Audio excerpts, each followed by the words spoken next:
كبرياء وهوى، جين أوستن، بصوت سامر حسين. الفصل الأول.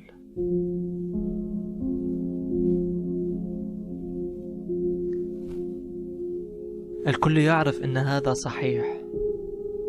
لا بد أن رجلا أعزب يمتلك ثروة جيدة يحتاج إلى زوجة. مهما عرف الناس القليل عن شاب حين يأتي ليعيش في منطقة جديدة، فإنهم يعتقدون اعتقادا راسخا بأنه سيعود ذات يوم إلى واحدة أو أخرى من بناتهم. قالت زوجته له ذات يوم: هل سمعت يا مستر بنت؟ أحدهم استأجر أخيرا نذرفيلد بارك. لم يحر السيد بنت جوابا. تابعت بفارغ صبر: هل تريد أن تعرف من استأجرها؟ لكنها كانت ستخبره على أي حال. تقول مسز لونغ إن شابا ثريا إلى حد ما من شمال إنجلترا أتى في يوم الاثنين الماضي في عربة تجرها 4 خيول لإلقاء نظرة على المكان. لقد أحبه حبا جما إلى حد إنه وافق على أن يأخذه على الفور، وسيحل بعض خدمه في المنزل عند نهاية الأسبوع التالي. ما اسمه؟ بانغلي عزيزي، وهو عازب ولديه دخل من 4 أو 5 آلاف في السنة. حظ رائع جدا لبناتنا، أليس كذلك؟ هل الأمر كذلك؟ أي فرق يمكن أن يشكله لهن على سبيل الاحتمال؟ أجابته: عزيزي مستر بنت، كيف يمكن أن تسأل سؤالا كهذا؟ من المؤكد أنك تعرف بأنني أفكر في تزويجه إحداهن، ولهذا يجب أن نذهب ونزوره حالما يأتي. فقال السيد بنات: لا أرى سببا وجيها لذلك، لكنك والبنات قد تذهبن طبعا، مع أن مستر بانغلي قد يميل إليك أكثر من الأخريات. شكرا يا عزيزي، كم هذا لطيف منك. يقينا أنني اعتبرت جميلة في زماني، لكن يجب على المرأة أن تكف عن التفكير بجمالها الخاص حين تصبح لديها بنات ناضجات وتفكر في مستقبل بناتها، ويجب أنت تفكر أيضا في مستقبلهن. يجب أن تذهب وترى مستر بانغلي حالما يصل إلى الجوار. قال السيد بنات: لا يمكنني أن أعود بهذا، لكن قد أطلب منك أن تأخذي له رسالة تخبريه بأنني سأكون سعيدا بالموافقة على أن أدعه يتزوج واحدة من البنات التي قد يختارها، مع أنني سأوصي بكلمة طيبة بليزي الصغيرة. لن تفعل شيء كهذا. ليزي ليست أحسن من الأخريات، ليست بنصف جمال جين، وليست بنصف طبيعة ليديا الطيبة، لكنك دائما تعطيها الأفضلية. أجاب: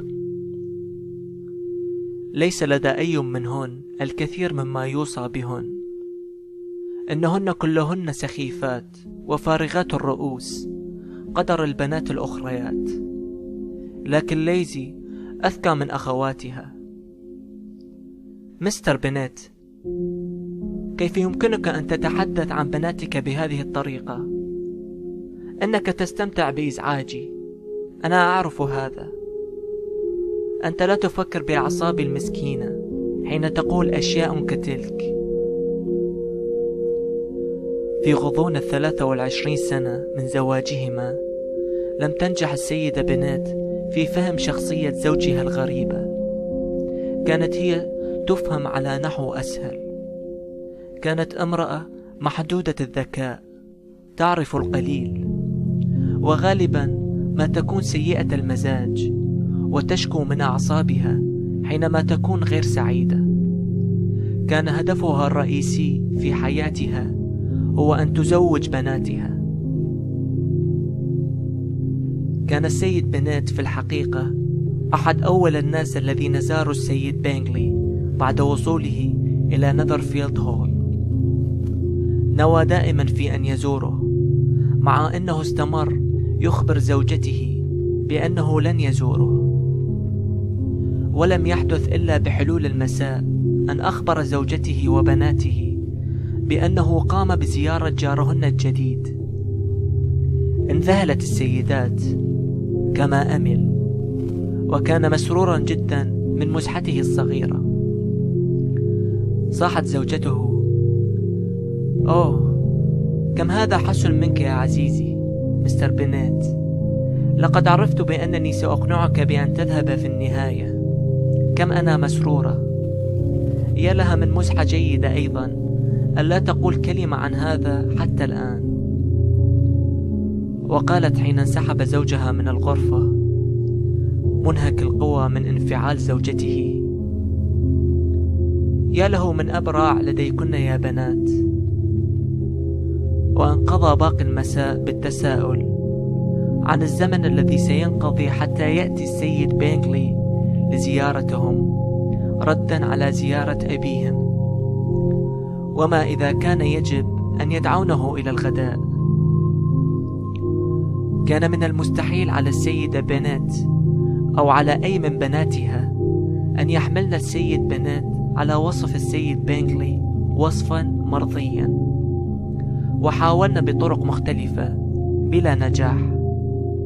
وأخيرا سمعنا صديقتهن السيدة الماجدة لوكاس بأن زوجها سير ويليام ابتهج منه. كان شابا تماما، وسيما إلى حد مفرط، ومبتهجا جدا. وما هو أكثر من هذا هو أنه نوى أن يتواجد في حفلة الرقص التالية في الجوار مع مجموعة من أصدقائه.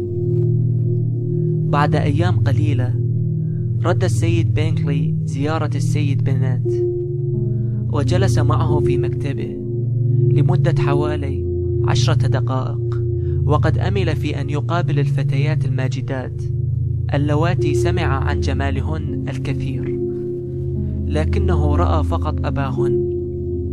لكن الماجدات كن أكثر حظا، وهن يرين من النافذة بأنه يرتدي معطفا أزرق ويمتطي حصانا أسود. بعد مدة قصيرة من هذا أرسلت دعوته إلى الغداء، لكنه لم يكن قادرا على المجيء. كان آسفا، إذ كان عليه أن يذهب إلى المدينة في اليوم التالي. أصيبت السيدة بنات بخيبة الأمل إلى حد رهيب طبعا، إلى أن وصلت أخبار بأن السيد بينغلي كان قد ذهب إلى البلدة ليحضر بعض الأصدقاء ليبقوا معه ويأتوا إلى حفلة الرقص. عاد مع السيد بينغلي أخيرا أختان من أخواته وأحد أزواجهن وشاب آخر، وحضرت المجموعة كلها إلى الرقص. يقينا أن السيد بينغلي حسن المظهر، وسلك حسب كل الطرق سلوكا سيد ماجد. كانت سلوكياته الطيبة سلسة وطبيعية. كانت أختاه رائعتي المظهر أيضا، ومن الواضح أنهما تتبعان آخر الأزياء. لكن كان صديقه السيد دارسي هو الذي سرعان ما جذب انتباه الحجرة كلها بسبب طول قامته ووجهه الوسيم والتعبير الرائع المرتسم عليه. وانتشر خبر في الأنحاء بعد أقل من 5 دقائق من دخوله الغرفة بأنه لديه دخل ب10,000 في السنة. قررت الماجدات بسرعة بأنه أوسم بكثير من السيد بينغلي، ونظرن إليه بإعجاب. عظيم طيلة نصف الأمسية، حتى قررن بأنه رجل متكبر جدا، وأن لا شيء يمكن أن يسره، ولم يبدو أنه يستمتع بالرقص. عندئذ لم تنقذه كل نقوده ولا نظراته الجميلة من أن يكون غير بهيج في أعينهن، أو من أن يكون أقل جاذبية بكثير من صديقه. قدم السيد بينغلي نفسه إلى كل الناس المهمين في الحجرة. كان بهيجا وودودا، ورقص كل رقصة، وغضب لأن الأمسية انتهت مبكرة إلى هذا الحد، وتكلم عن أنه سيقيم هو نفسه حفلة رقص للكل في نذرفيلد. يا له من نقيض لصديقه. رقص السيد دارسي فقط مرة واحدة مع كل أخت من أختي السيد بينغلي، ولم يرد أن يقدم إلى سيدة أخرى من الحجرة، وتكلم فقط إلى الأشخاص من مجموعته خلال الأمسية كلها. وحددت شخصيته. كان الرجل الأكثر كبرياء والأقل قبولا في العالم، وأمل الكل بأنه لا يأتي إلى هناك ثانية. بسبب وجود سادة أماجد قلائل عند الرقص، كان على إليزابيث بنات أن تجلس طيلة رقصتين. وخلال بعض ذلك الوقت وقف السيد دارسي قريبا تماما، لكنه لم يرد الرقص معها، حتى حين حاول السيد بينغلي أن يقنعه في أن يفعل هذا، كانت قادرة على أن تسمع بعضا من حديثهما. قال بينغلي: تعال يا دارسي، يجب أن ترقص. يوجد الكثيرات من الفتيات الجميلات إلى حد مفرط في هذه الغرفة. لم أرى في حياتي قط الكثيرات منهن إلى هذا الحد في غرفة واحدة. قال السيد دارسي ناظرا إلى الآنسة بنات الأكبر سنا، أخت إليزابيث، جين: أنت ترقص مع الفتاة الحلوة الوحيدة في الغرفة. صاح بينغلي: أوه نعم، إنها أجمل مخلوقة رأيتها في حياتي في أي وقت. لكن إحدى أخواتها تجلس خلفك تماما، إنها أيضا جميلة، وأنا متأكد من أنها مقبولة أيضا. دعني أطلب من رفيقتي أن تقدمك إلى أختها.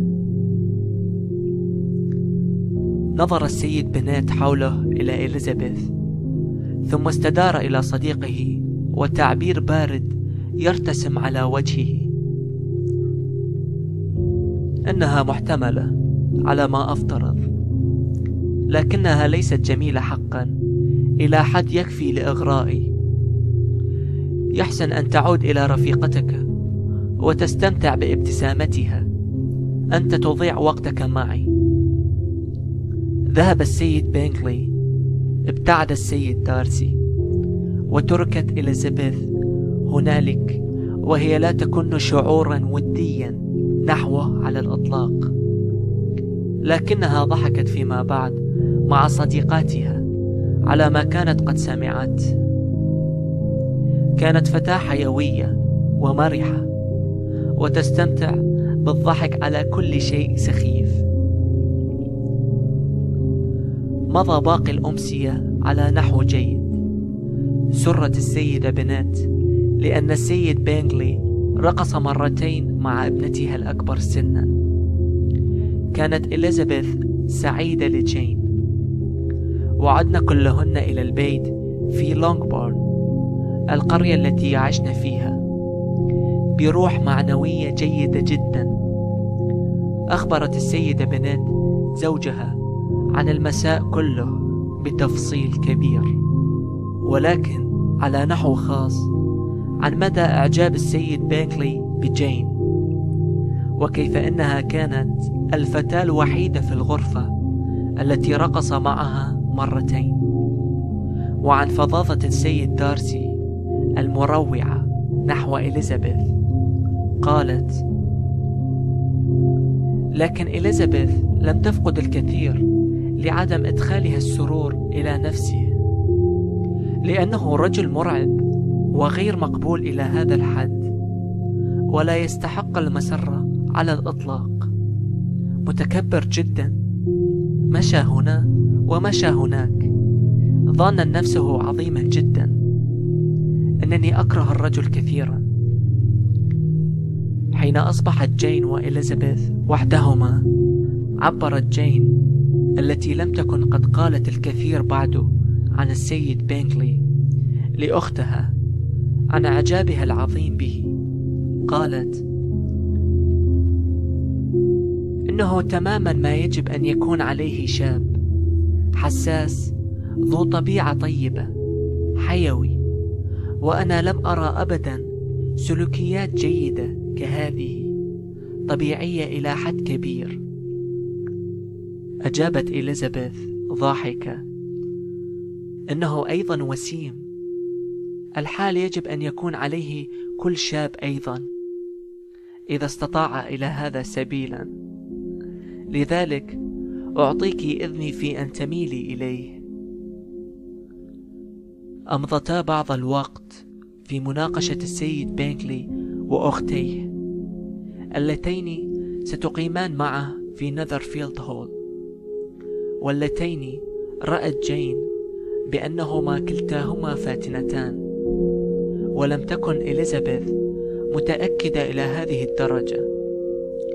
بدت أختا السيد بينغلي كلتاهما أفضل بكثير من أي نساء أخريات بالنسبة إليها، لكنها أصغت إلى أختها بانتباه.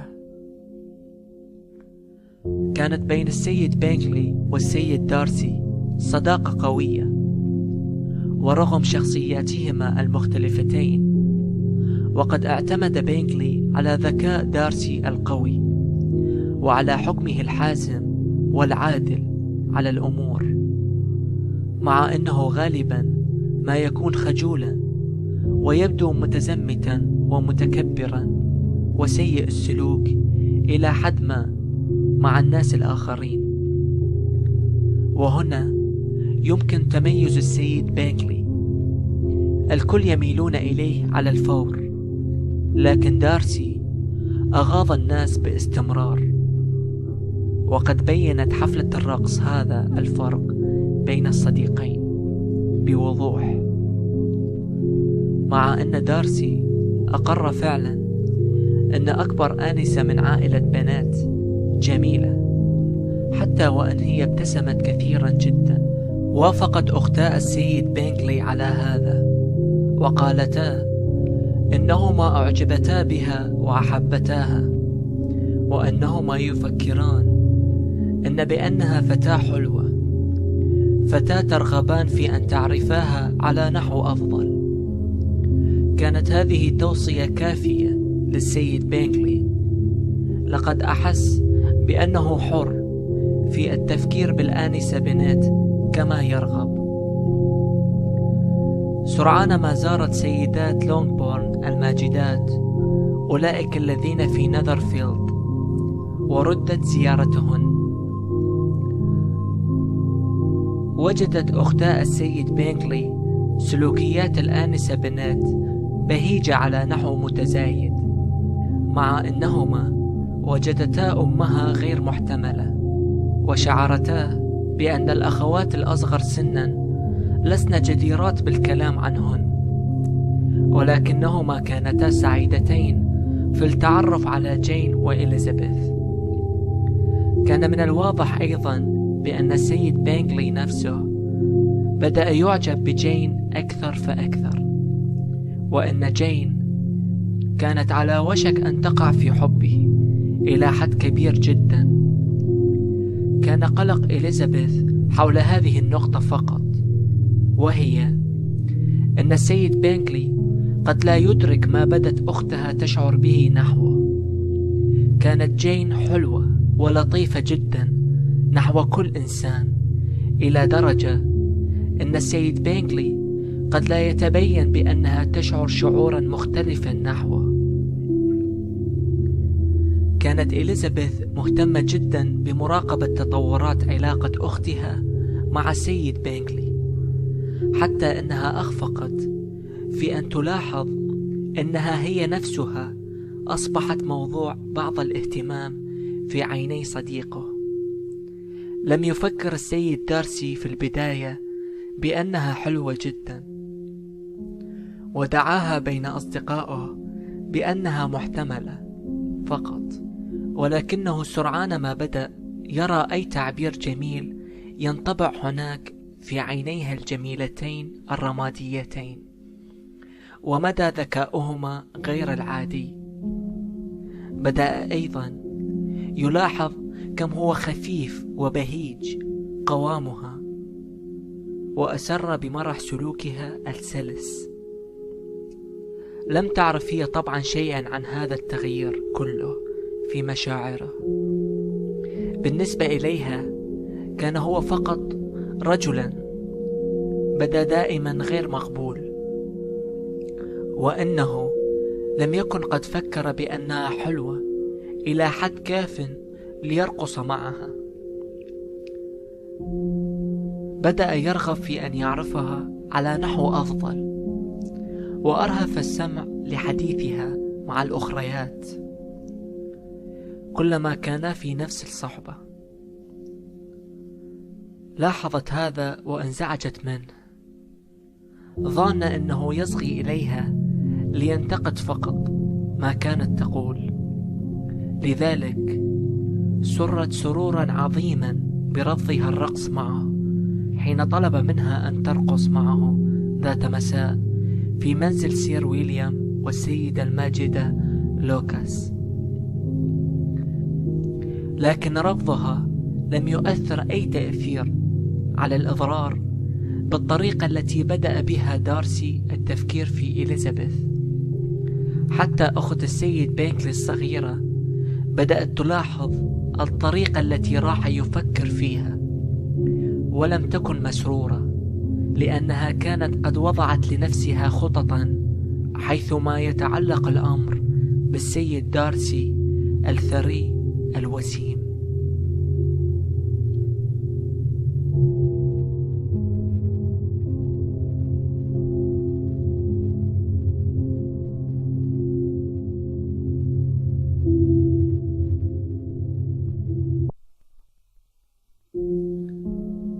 كبرياء وهوى، جين أوستن، بصوت سامر حسين.